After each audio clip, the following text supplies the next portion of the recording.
নমস্কাৰ, এইকেইদিন মই আপোনালোকক নাগালেণ্ডৰ কহিমাত হৈ থকা হৰ্ণবিল উৎসৱৰ বিষয়ে ভিডিঅ'বোৰ দেখাই আছিলোঁ।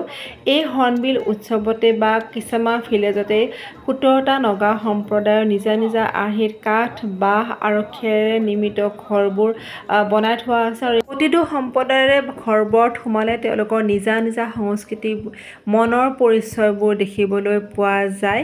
কিমান যে ধুনীয়া আৰু কিমান যে সুন্দৰ হয়। আৰু এয়া হৈছে লকডাম।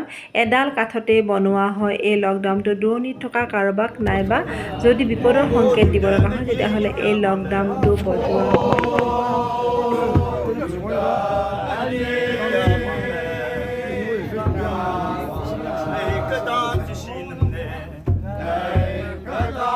হৰ্ণবিল উৎসৱলৈ আহিলে আপোনালোকে টিকেট ল'ব লাগিব। ইয়াত আহি টিকেটবোৰ সংগ্ৰহ কৰিব পাৰিব। আমি যিহেতুকে ছানডে আহিছিলোঁ আৰু ইমান বেছি লাকি যে আমাৰ টিকেট নোহোৱাকৈ সেইদিনাখন হৈ গ'ল।